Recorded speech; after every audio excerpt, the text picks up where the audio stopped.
What is going on, guys? Nice guy driver back on the road. Not really enthusiastic about it, but I'm back on the road.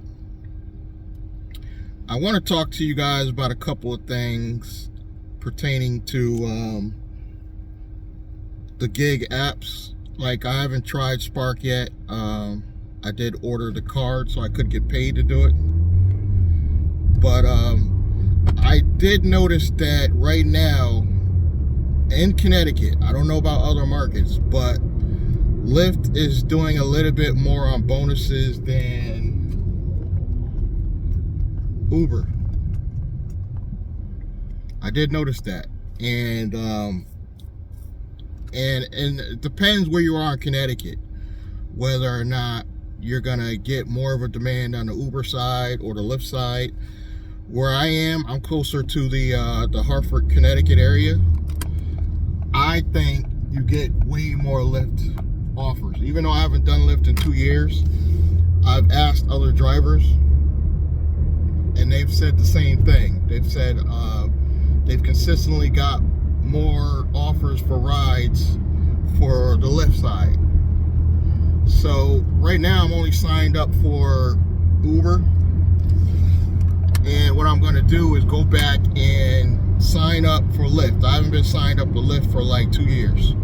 Since this pandemic, I completely stopped driving. And I'm just now returning to the driving workforce, or the gig economy workforce, due to, honestly, I'm only doing rideshare, honestly, guys, for the flexibility. I am no longer doing it full time anymore. I am part-time now. So, but I do want to get, for my quality of time, I do want to get a lot more rides, and I'm not seeing the amount of rides that I should see. I'm starting to see that Uber, even though I think Uber is a slightly better app, I will say that. If I had to choose, I would say Uber is the slightly better app out of the two. But I'm starting to see that the bonuses, well, I'm not personally seeing, but I'm hearing other drivers say when you get back on a Lyft, they give a lot more incentives, a lot more, bonuses and stuff like that. And I have to check this out for myself, obviously. I can't trust anybody. And I do notice both apps are really desperate for drivers. So if you used to be a driver and you're ready to come back to drive, on my Nice Guy Driver channel, I do have the referral code. Only on the Nice Guy Driver channel. I'm not going to put it on all other channels. And I am starting to see that maybe it's time for me to sign up for Lyft as well, because I'm in the Hartford area. Now, I will say certain parts of Connecticut, like where I'm from, like I'm technically from the Nog, Stanford area, those are across the board Uber. Once in a blue, you might get one Lyft here or there, but they're primarily Uber areas. And I would say where I am, New Britain, Bristol, Hartford, I would say more often you'll get more Lyft rides locally. And I'm just trying to be a local driver, guys. I really don't want to do these long drives to New York. That's not why I got back on the platforms. That's not why I got in gig economy. I told you guys, I'm just doing gig economy purely as a part-time position to bring in some extra funding to my business. I really don't want to make it a full-time thing anymore. So currently right now I'm driving up to my mailbox where I get my mail, my personal mail. I'm going to pick that up. That's in Bristol. And then I'm going to begin my day, but I'm going to head towards Waterbury, because I noticed Waterbury has a particularly high demand right now for drivers on both sides, Uber and Lyft. So I'm headed, once I leave Bristol, I'll be a lot closer to the, Waterbury. So I'll head over to Waterbury and see what I can get locally. Now, here's the one thing that troubles me about Waterbury. You will quite often get rides to New York in Waterbury. For some reason, even though it's really not close to New York. I mean, Norwalk and Stamford are a lot closer to New York, so I see why you get a lot more rides over there. But truthfully, I really don't see why when you're in Waterbury you get so many pings to go to New York. I'm trying to avoid New York by any means necessary. So I'm trying to stay out of those areas. Even Danbury is near New York State, you know, so I kind of don't even want to go there, because sometimes you'll end up getting rides, you know, once you get in that area, you'll get rides for New York too.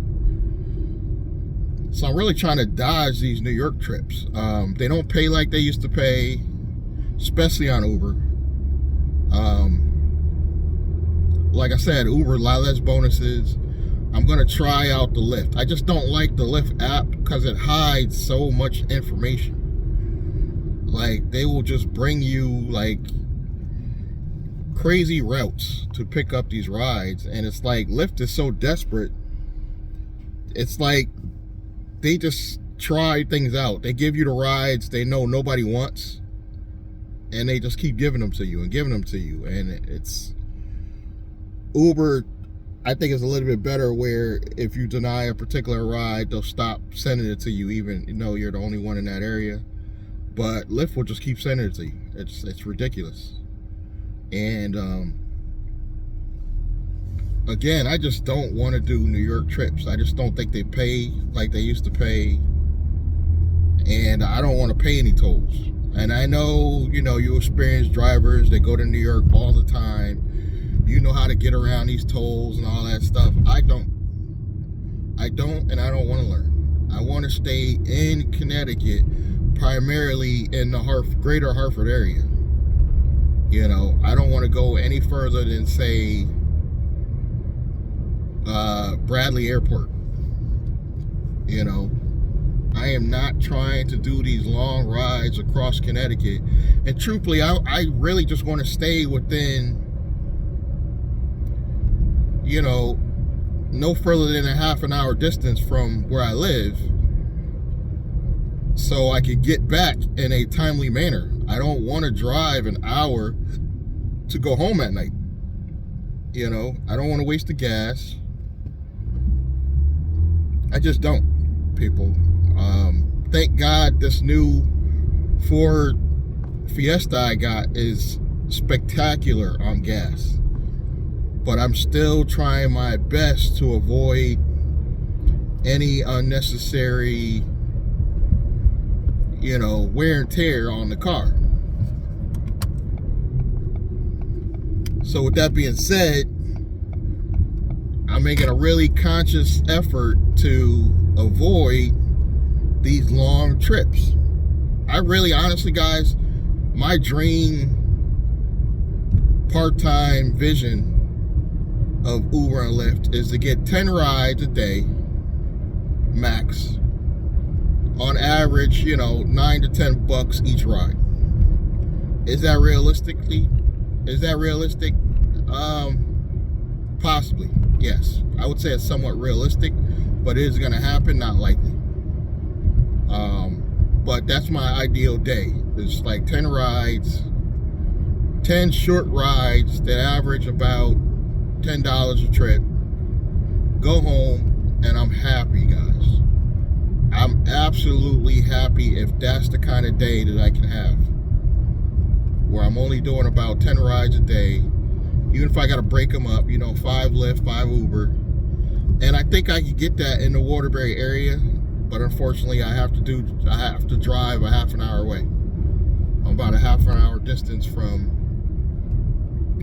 the Waterbury area. But I'm gonna go out there, give it a go, see how it goes, and I'll report to you guys back, of course, in some content, and let you know how it goes. But as of right now, I'm just on Uber today.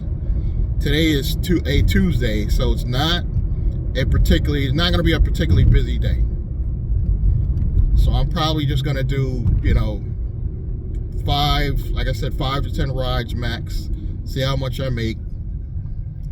If I hit my mark is only a little bit over $100. So if I make like $120, I put $20 in just to cap the gas off, because it doesn't take a lot for this car to fill up. I mean, I could probably fill this entire car up with like $45, and I could probably pretty much ride the whole 4 to 5 hours that I'm going to be out here on that $20 that I just put in. So my goal is to maybe make $120. That's the cap, that's the most, and I'll be happy. The least amount, $50-$60. And if I could do that daily with now what I have, I rented the room out.